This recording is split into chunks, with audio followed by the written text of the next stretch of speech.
హల్లెలూయా, హల్లెలూయా. మనమందరం లేచి నిలవబడదాం. మన ఆరాధన క్రమం చొప్పున దేవుని వాక్యాన్ని చదువుకుందాం. కీర్తనల గ్రంథం 7వ కీర్తన. కీర్తనల గ్రంథం 7వ కీర్తన చదువుకుందాం. దయచేసి అందరూ లేచి నిలవబడి వాక్యాన్ని తెరచి చూడాలని, నోటితో పలకాలని కోరుతున్నాను. సూచన చదువునా.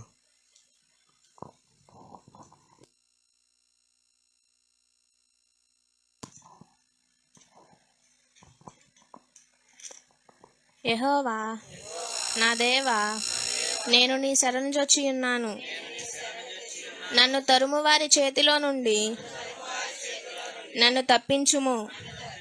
నన్ను తప్పించువాడెవడునూ లేకపోగా వారు సింహము వలె ముక్కలుగా చీల్చివేయకుండా నన్ను తప్పించుము. యెహోవా నా దేవా, నేను ఈ కార్యము చేసిన ఎడల, నా చేతుల పాపము జరిగిన ఎడల, నాతో సమాధానముగా నుండిన వారికి నేను కీడు చేసిన ఎడల, శత్రువు నన్ను తరిమి పట్టుకొని నిమ్ము. నా ప్రాణమును నేలకు అనగద్రొక్కనిమ్ము. నా అతిశయాస్పదమును మంటిపాలు చేయనిమ్ము. నిర్నిమిత్తముగా నన్ను బాధించు వారిని నన్ను సంరక్షించితిని గదా. యెహోవా, కోపము తెచ్చుకొని లెమ్ము. నా విరోధుల ఆగ్రహము నన్ను చుట్టకై లెమ్ము. నన్ను ఆదుకొనుటకై మేలుకొననుమ్ము. న్యాయవిధిని నీవు నియమించి ఉన్నావు గదా.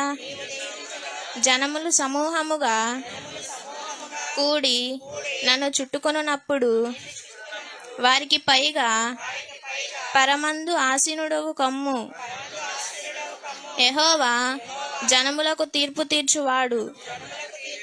యెహోవా నా నీతిని బట్టియు నా యథార్థతను బట్టియు నా విషయములో నాకు న్యాయము తీర్చుము.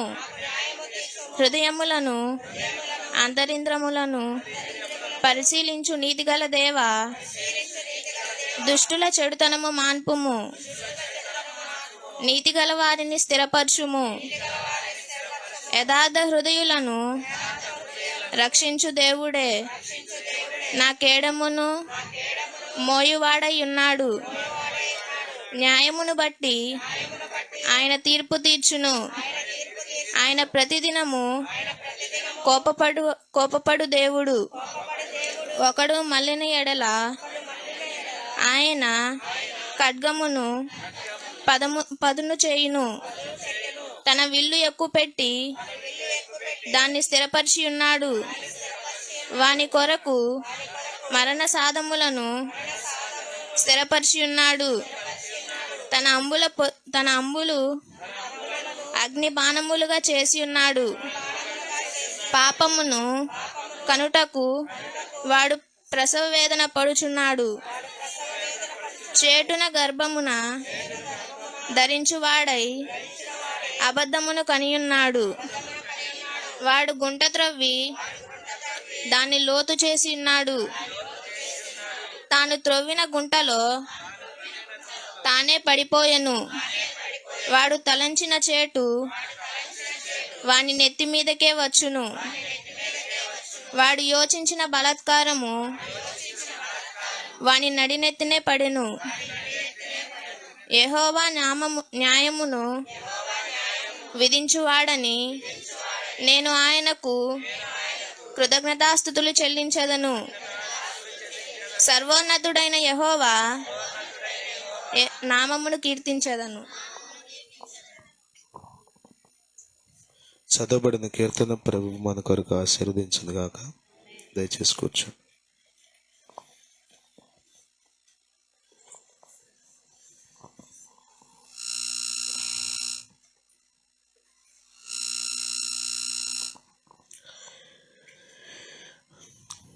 దేవుని పరిశుద్ధ నామమునకు మహిమ కలుగును గాక. మహాదేవుడును ఘన రక్షకుడునైన యేసుక్రీస్తు వారి శ్రేష్టమైన నామంలో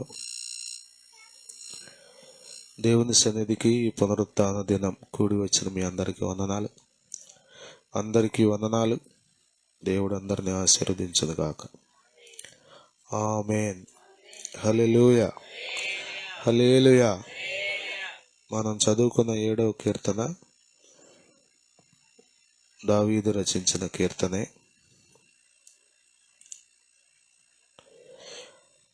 మనం గమనించినట్లయితే దావీదు జీవితంలో ఎన్నో ఒడిదుడుకుల గుండా, శ్రమల గుండా, కఠినమైన పరిస్థితుల గుండా వెళ్ళవలసి వచ్చింది.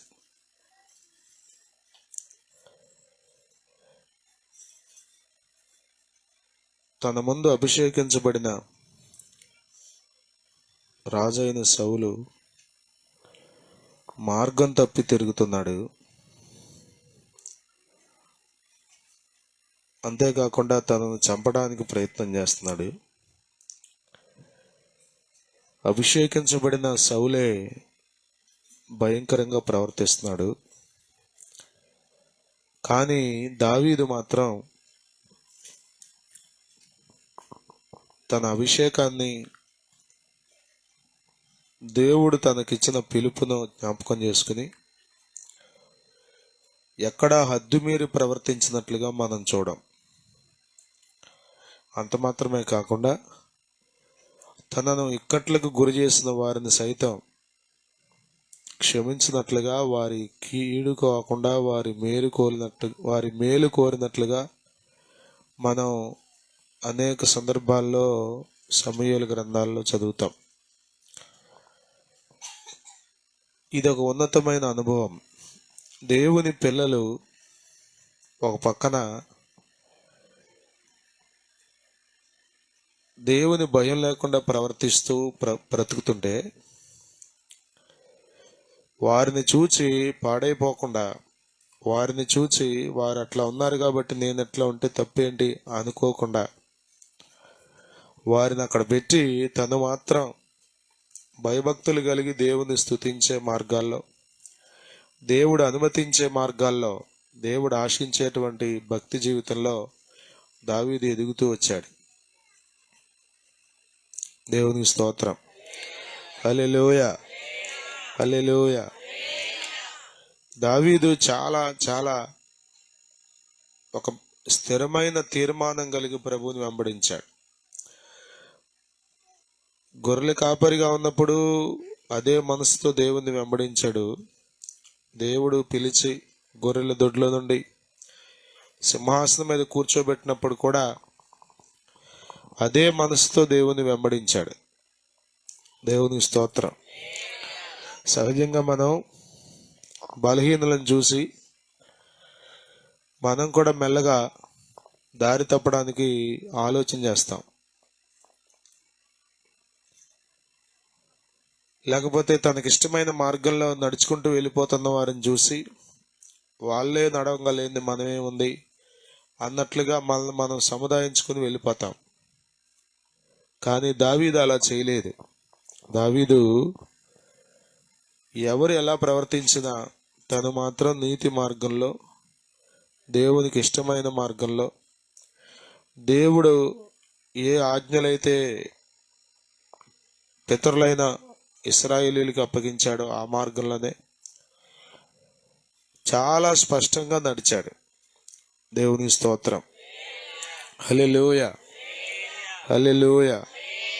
ఇప్పుడున్న సమాజంలో, ఇప్పుడున్న క్రైస్తవ పరిస్థితుల్లో మనం దావీదు అనుసరించిన మార్గాన్ని ఎంచుకోవాలి.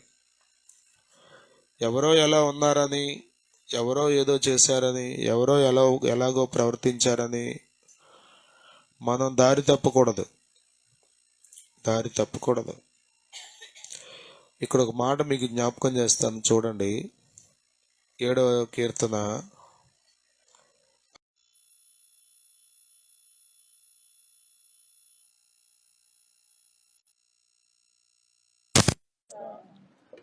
చూసారా?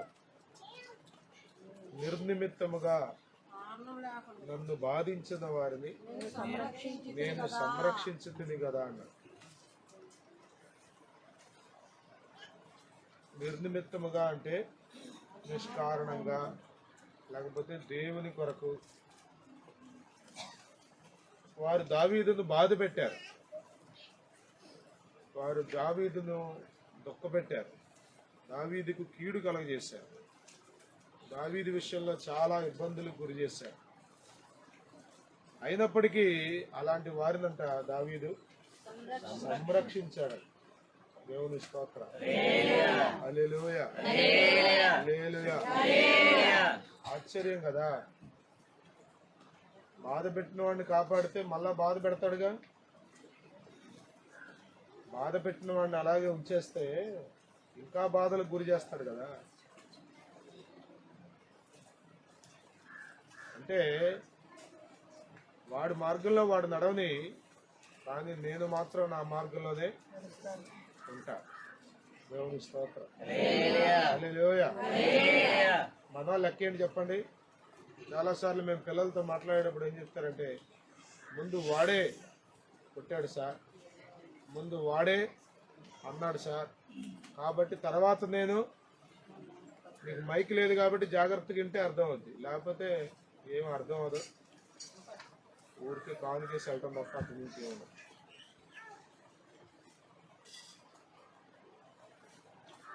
ముందు వాడే కొట్టాడు సార్ అంటాడు.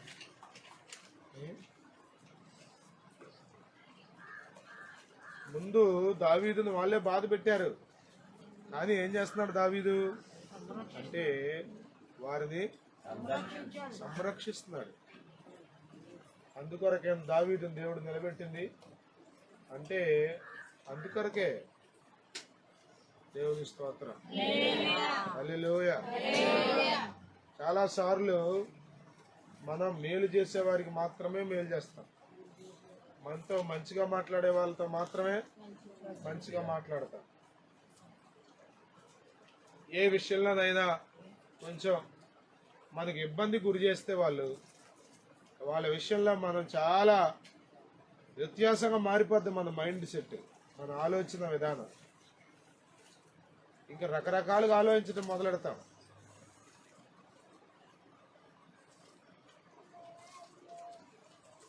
దేవుని పిల్లలకు ఇది తగదు.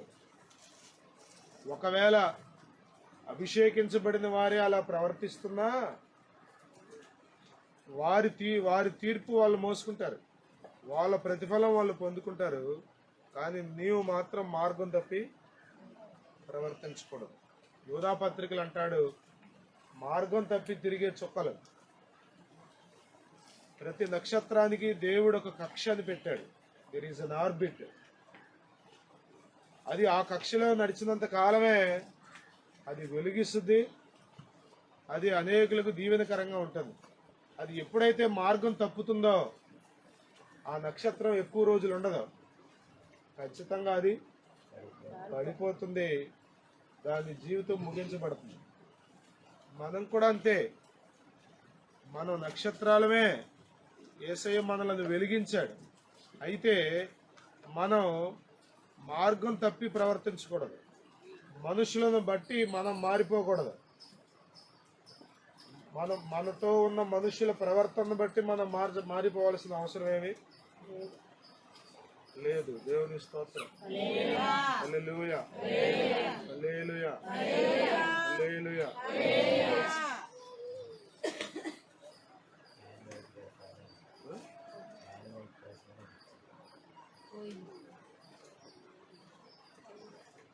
కాబట్టి మనము మార్గం తప్పిన వారిగా ఉండకూడదు. దావీదు మార్గం తప్పలా, వాళ్ళు బాధ పెడతానే ఉన్నారు, వారిని సంరక్షిస్తూనే ఉన్నాడు. దేవుని స్తోత్రం. హల్లెలూయా. వారేమో బాధ పెడుతున్నారు, తగ్గించుతాను సౌండ్ తగ్గించు. వారేమో బాధ పెడుతున్నారు, ఈయనేమో అరే ఆపరేటర్లు ఎక్కువైతే కష్టం అవుతుంది వ్యవహారం.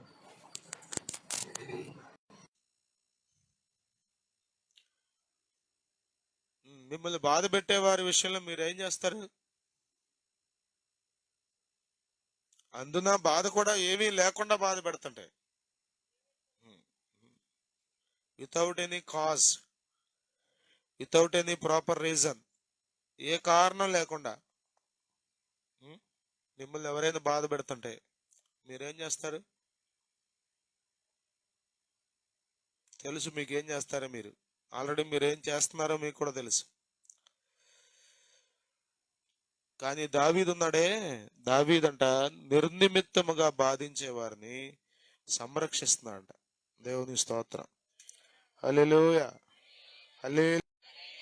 హల్లెలూయా. దేవుని హృదయం ఏంటో తెలుసా? యేసు ప్రభుని గురించి మీరు ఆలోచన చేయండి. నిష్కారణంగా బాధకు గురి చేశారు, కానీ వారిని సంరక్షించడానికి, వారి మీదకు కీడు రాకుండా ఉండు నిమిత్తమై వారి కొరకు ప్రార్థన చేశాడు. వాళ్ళ సంగతి చూడు ప్రభువా అని ప్రార్థన చేయలా, ప్రభువా వారిని క్షమించయ్యా అని ప్రార్థించాడు. దేవుని స్తోత్రం. హల్లెలూయా. ఈనాటి క్రైస్తవ సంఘం ఈ మెట్టులోకి ఇంకా రాలేదు. మనం ఇంకా ఈ కోవలోకి రాలా. పిల్లల్లాగా మనం కూడా చెప్తాం. ముందు నేను అనలేదండి, చాలా రోజులు అవకాశం ఇచ్చాను, చాలా సహించుకున్నాను, అయినా కానీ ఏమీ బాధ తగ్గించట్లేదు, ఇంకా బాధలు పెడుతూనే ఉన్నాడు. కాబట్టి నేను ఇక ఇలా మారాల్సి వచ్చింది. నువ్వు చెప్పుకోవడానికి బాగుందేమో కానీ ఒకవేళ లోక న్యాయం ప్రకారం మాట్లాడాల్సి వస్తే నువ్వు చేసింది మంచే కావచ్చు, కానీ దేవుని లెక్కల ప్రకారం నువ్వు ఆయన హృదయం కలిగి లేవు. దేవుని హృదయం ఏంటంటే బాధించే వారిని ప్రేమించడం, నీకు కీడు కలగజేసే వారిని సైతం వారి సంరక్షణ కొరకు ఆరాటపడటం. దేవుని స్తోత్రం. హల్లెలూయా, హల్లెలూయా. పలుమార్లు దావీదును చంపాలనుకున్నాడు సౌలు రాజు. బాగా గుర్తుపెట్టుకోవాలి, సౌలు రాజును సమూయేలు ప్రవక్త అభిషేకించాడు. అభిషేకించబడిన సౌలు అతడు మామూలు సౌలేమి, పరిశుద్ధాత్మను పొందినంత మాత్రాన, లేకపోతే మందిరానికి వచ్చినంత మాత్రాన ఇక అంతా రైట్ అనుకోకండి. మన జీవితంలో మనం ఏ మార్గంలో ఉన్నామని గ్రహించుకోవాలి. సౌలు అంతకంతకు పాపం మనలోకి వచ్చినప్పుడు రెండు రకాలుగా ప్రవర్తిస్తాం. ఒకటి, దేవుని మనసు మనకుంటే వెంటనే నొచ్చుకుంటాం, క్షమాపణ వేడుకుంటాం, ప్రభువా ఈ పాపం నాలో నుండి తీసేనాయనా అని అడుగుతాం. రెండవ స్వభావం ఏంటంటే, పాపం మనలోనికి వచ్చినప్పుడు మన హృదయం కఠినమైపోతుంది. ఇది పెద్ద పాపంగా, ఇది కూడా పాపమేనా అనిపిస్తుంది కదా. ఒక వ్యక్తి గురించి నువ్వేమైనా మాట్లాడుతుంటే, ఒక వ్యక్తి గురించి ఏదైనా ఆలోచన చేస్తుంటే కొద్దిమందికి ఏం అనిపించదు. మనమేమో ఫీనిహాసయ్య గారి దగ్గరికి వెళ్ళాం, కొన్ని గంటలు గడిపాం. అయిపోయేటప్పుడు తిరిగి వచ్చేటప్పుడు ప్రార్థించమంటే అయ్యగారు చేస్తూ అన్నారు, మా సంభాషణలో ఏదైనా మాకు తెలియకుండానే దోషం వచ్చిందేమో ప్రభువా, దయచేసి మమ్మల్ని క్షమించు. ఎంతమంది ప్రార్థన చేసుకునే వాళ్ళు ఉన్నారు అట్లా. సర్లే అక్క వెళ్ళొత్తా, ఇక అయిపోయింది అని బయలుదేరటమే తప్ప, ప్రభువా ఎంతసేపు మాట్లాడుకుందాం, మేము నోటికి అడ్డు అదుపు లేకుండా మాట్లాడుకుందాం, మేము మాట్లాడుకున్న మాటల్లో ఏదైనా దిక్కుమాలిన మాటలు మాట్లాడుంటే క్షమించు ప్రభువా అనుకునే మనసు ఏది అసలు? కొద్దిమందికి వాత వేయబడిన మనస్సాక్షి, కఠినమైన హృదయం. అలాంటి వారికి ఏమనిపిస్తుంది అంటే, ఎంత దిగజారిపోయినా వాళ్ళకి అది దిగజారిపోయినట్టు అనిపించదు. సౌలు ఎంత దిగజారిపోయాడు చెప్పండి? సౌలుకి అభిషేకం లేదా? సౌలును దేవుడు అభిషేకించలేదా? కానీ ఎంతకు దిగజారిపోయాడంటే, ఇక అంత ఘోరంగా ఎవరు దిగజారేమో అన్నట్టుగా దిగజారిపోయాడు. కారణం ఏంటో తెలుసా? మొట్టమొదటిసారి ఆ ఆలోచన, ఆ పాపపు తలంపు, ఆ పాపపు ఆలోచన వచ్చినప్పుడు దాన్ని దేవుని పాదాల దగ్గర తీసుకొచ్చి కృపను వేడుకుంటే సరిపోయేది. విషపు చూపు వచ్చిందన్నాడే,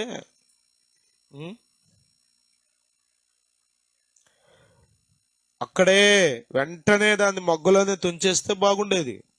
భక్తులు ఏం చేస్తారు తెలుసా? అందరి దగ్గరికి పాపం వస్తుంది, మనమేం అతీతులం కాదు, కానీ దాన్ని గ్రహించి దాన్ని పక్కన పెట్టడం మనకు తెలియాలి. ఇది మనలో నుండి బయటికి వెళ్ళిపోవాలి. ఇది మనలో ఉంటే మన అంతకంత నాశనం చేస్తుంది అని మనకు గ్రహింపవ్వాలి. అలా గ్రహించుకున్నవాడు దావీదు. అలా గ్రహించుకున్నాడు కాబట్టే నాతాను ప్రవక్త చేత అతడు హెచ్చరించబడినప్పుడు వెంటనే వెంటనే వెంటనే సరెండర్ అయిపోయాడు. అర్థమవుతుందా? చేసిన పాపాన్ని డైరెక్ట్గా రాజుగారితో చెప్పడానికి ఎన్ని గుండెలు కావాలి అసలు? బైబిల్ పండితులు చెప్తారు, దావీదు కంటే నాతాను చాలా యవనస్తుడంట. దావీదు అప్పటికి వయసులో ఉన్నాడు, మధ్య వయసులో ఉన్నాడు. నాతాను కుర్రోడే, కానీ డైరెక్ట్గా చెప్తున్నటువంటి ఆ విషయాన్ని అంగీకరించడం ఎంత గొప్ప సంగతి. మనమైతే 100 మెలికలు తిప్పుతాం, నిజమే, కానీ ఎందుకు చేశాను అనుకున్నా? అసలు ఆ అమ్మాయికి బుద్ధి ఉందా? అక్కడ నుంచి చూడడం ఏంటి, అక్కడ చేయడం ఏంటి, అదేంటి, ఇదేంటి, 100 చెప్తాం మనం. ఇంకొక మాట చెప్పాలంటే 100 మంది మీదకి తోసేస్తాం మనం.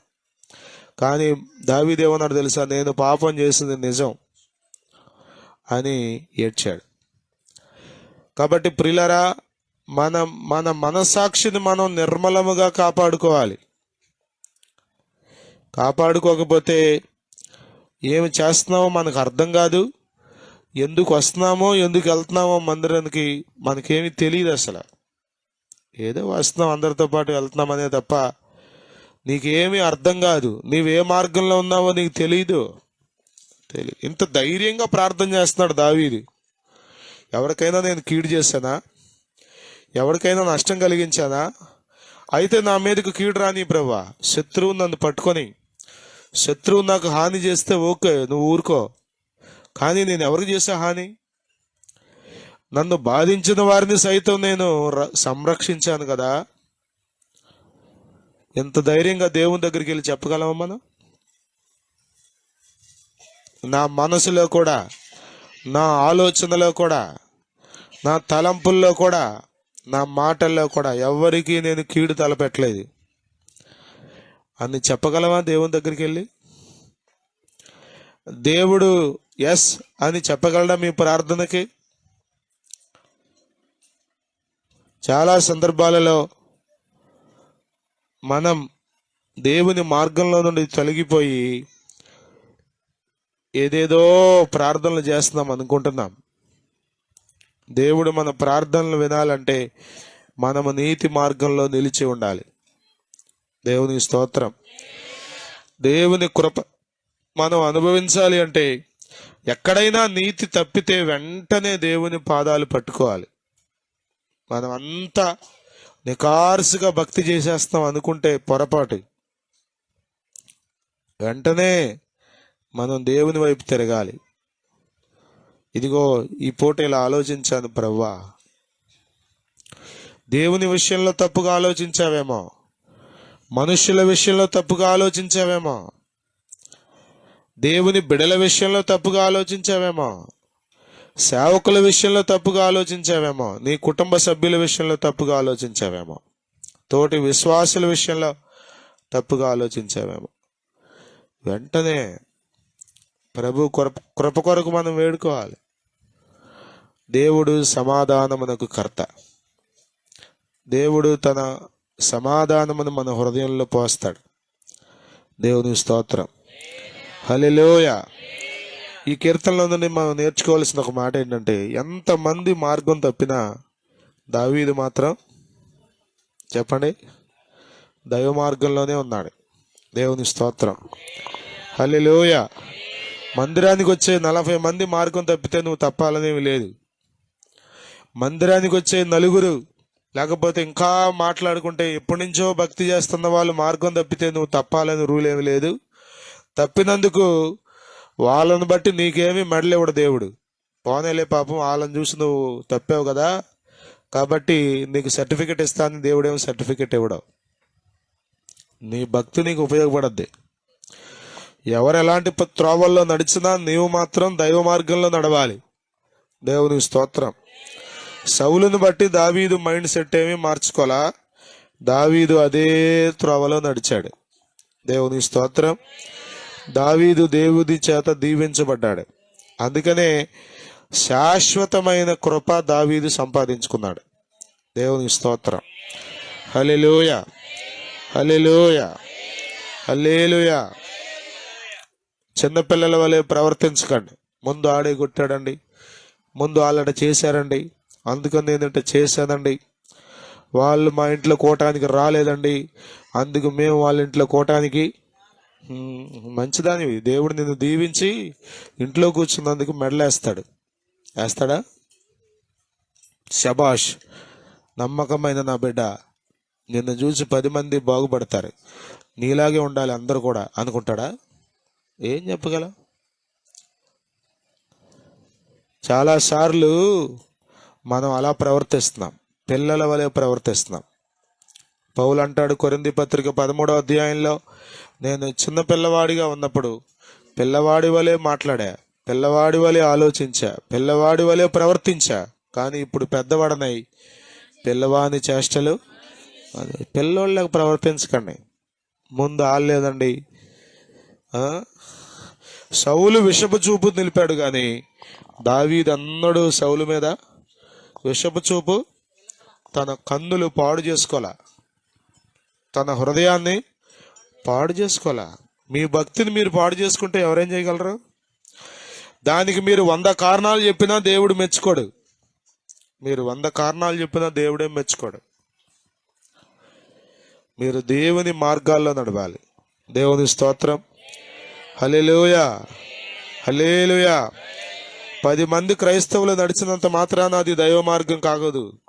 దేవుని మార్గం ఏంటో, దేవుని మార్గం కానిదేంటో బైబిల్లో చాలా స్పష్టంగా మనకు చూపించి పెట్టాడు, రాయించి పెట్టాడు.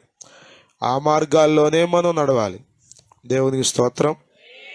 128వ కీర్తనలో చదువుతాం కదా మనం, యెహోవా యందు భయభక్తులు కలిగి ఆయన త్రోవల యందు నడుచు వారందరూ ధన్యులు. ఆయన త్రోవల్లో నడవాలి. మీరు మీకు నచ్చిన మార్గంలో నడివితే కుదరదు. ఇంకో గొప్ప ప్రమాదం ఏంటి తెలుసా? మనం నడిచే మార్గం మనకు నచ్చుతుంది, మనం నడిచే మార్గం మనకు యథార్థమైనదిగా కనబడుతుంది, మనం నడిచే మార్గం మనకు మంచిగానే కనబడుతుంది. కానీ బైబిల్ చెప్తుంది మనకు నచ్చటం కాదు ముఖ్యం, ఇది ఆయన త్రోవా కాదా. అర్థమవుతుందా? 53వ కీర్తనలో 53వ అధ్యాయం యెషయా గ్రంథంలో అంటాడు, మనలో ప్రతి వాడును తనకిష్టమైన త్రోవకు తొలగిపోయేదంటాడు. ఒకళ్ళిద్దరు కాదు, ప్రతి వాడు. ఎవరికి ఇష్టమైన త్రోవ? ఎవడికి ఇష్టమైన త్రోవ వాడికి. దేవుని స్తోత్రం. హల్లెలూయా, హల్లెలూయా.